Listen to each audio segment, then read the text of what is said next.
Swastiastu. Assalamualaikum warahmatullahi wabarakatuh. Salam sejahtera bagi kita semua. Shalom nama budaya, salam kebajikan dan salam harmoni. Sebelumnya, perkenalkan nama saya Nikade Dwinda Paramita dengan NIM 2111031169. Saya dari kelas 5I dengan nomor absen 6.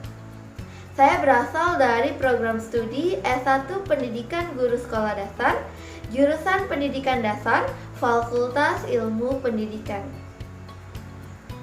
Pada kesempatan kali ini, saya akan memberikan sedikit testimoni ataupun gambaran saya terhadap mata kuliah Hypnocounseling dan NLP yang sudah saya lalui selama 1 semester ini. Di kelas saya, yaitu di kelas 5I, mata kuliah Hypnocounseling dan NLP diampu langsung oleh Bapak dosen Wayan Eka Paramarta, SPD, MPD.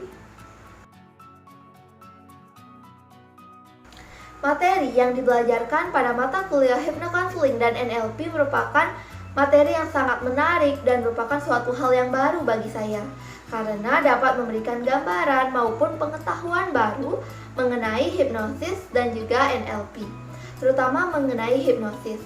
Yang dimana sebelum saya memperoleh mata kuliah ini, awalnya saya sedikit skeptis ataupun sedikit tidak percaya atau meragukan hipnosis yang sering dipertontonkan di media sosial. Namun setelah mendengar penjelasan dari Bapak dosen maupun setelah saya diberikan kesempatan untuk mengerjakan tugas video, melakukan tahap demi tahap kegiatan hipnosis, membuat saya percaya bahwa hipnosis itu memang dapat dilakukan. Dan saya mulai memahami konsep dari hipnosis itu sendiri. Secara umum, mata kuliah Hypnocounseling dan NLP atau Neuro Linguistic Programming merupakan suatu kesempatan yang baik bagi saya untuk dapat memahami maupun mengetahui mengenai dua aspek yang sangat penting dan bermanfaat, terutama dalam ilmu psikologis dan komunikasi. Materi yang dijelaskan pada mata kuliah ini adalah wawasan yang mendalam tentang hipnosis dan NLP atau Neuro Linguistic Programming yang merupakan dua alat yang kuat untuk meningkatkan pemahaman diri, komunikasi, dan pengaruh diri terhadap orang lain. Selain itu, hipnosis juga membantu kita untuk menjelajahi kekuatan pikiran alam bawah sadar. Sementara NLP itu membantu kita untuk memahami bagaimana bahasa dan komunikasi yang dapat membentuk realitas diri kita. Nah, selain itu, melalui mata kuliah ini, saya juga dibelajarkan tentang konsep dasar hipnosis, NLP, teknik praktis, dan penerapannya dalam aspek kehidupan. Nah, di antara banyaknya materi yang diajarkan, materi yang paling membuat saya tertarik adalah mengenai hypnocounseling, di mana terdapat beberapa tugas video yang diberikan oleh Bapak dosen, di mana kami mahasiswanya itu diberikan kesempatan untuk mencoba langsung melakukan tahapan demi tahapan kegiatan hipnosis. Berikut adalah beberapa tahapannya, yaitu yang pertama, tahap pre-induksi atau tahap perkenalan. Nah, pada tahap pre-induksi adalah suatu proses untuk mempersiapkan suatu situasi dan kondisi yang bersifat kondusif antara penghipnosis dengan orang yang akan dihipnosis. Caranya adalah dengan berkenalan, melakukan pendekatan secara mental dengan orang yang akan dihipnosis. Nah, berikut akan saya tampilkan contoh video yang sudah saya buat mengenai tahapan pre-induksi yang saya lakukan kepada rekan saya. Membantu saya melakukan hipnosis. Nah, karena di sini saya akan melakukan tahap yang pertama, yaitu tahap pra-induksi. Saya akan melakukan 3 cara.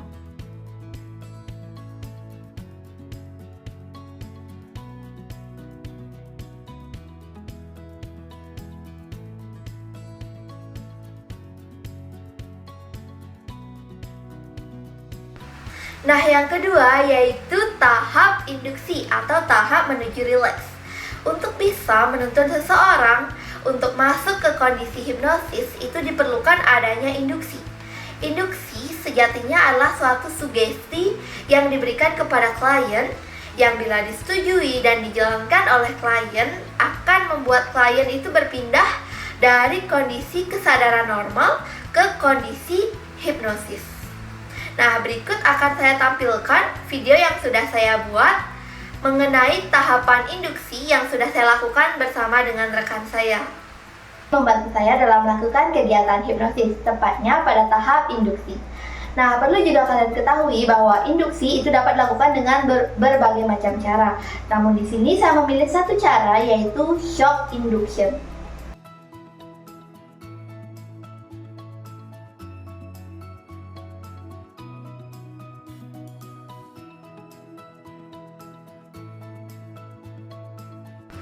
Yang ketiga yaitu tahap deepening atau tahap yang masuk ke kondisi yang rileksnya lebih dalam. Tahap ini merupakan tahapan yang dilakukan ketika klien sudah berada di kondisi mental hipnosis. Maka selanjutnya akan dilakukan deepening. Hal ini dilakukan untuk mendapatkan kedalaman kondisi trans yang sesuai, di mana saat dilakukan induksi, kondisi trans pada klien itu mungkin saja belum terlalu dalam, sehingga dilakukannya deepening sehingga mencapai kedalaman trans yang sesuai. Deepening ini dilakukan dengan berbagai cara, mulai dari hitungan sederhana, membayangkan menuruni tangga, berada di tempat yang damai, dan lain sebagainya.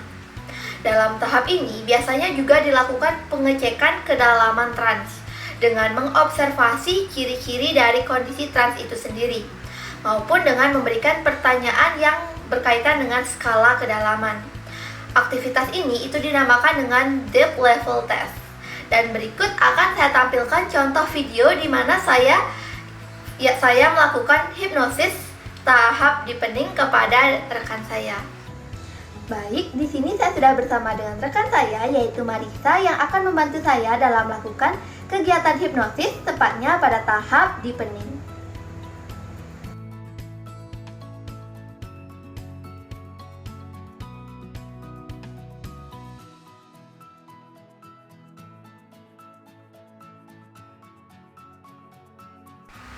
Selanjutnya adalah tahap sugesti, di mana jika kondisi pikiran klien itu sudah berada dalam kondisi trans yang sesuai, maka bisa dilanjutkan dengan pemberian sugesti. Tahap pemberian sugesti ini sangat perlu sekali untuk diperhatikan, karena apapun yang akan dikatakan oleh terapis itu akan direspon oleh pikiran bawah sadar dengan cukup kuat.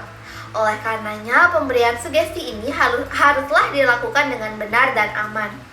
Kemampuan pemilihan kata-kata secara tepat serta diberikan dalam konteks yang sesuai atau ekologis menjadi skill yang wajib untuk diketahui oleh hipnoterapis.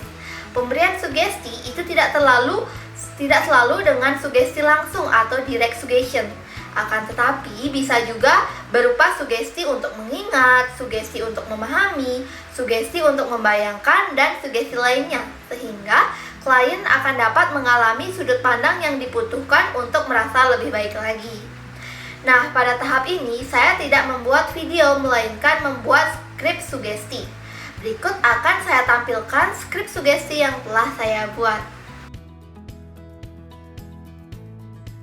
Nah, itulah tadi tahapan dalam melakukan hipnosis yang hanya diajarkan sampai dengan membuat skrip sugesti pada mata kuliah Hypnocounseling dan NLP ini.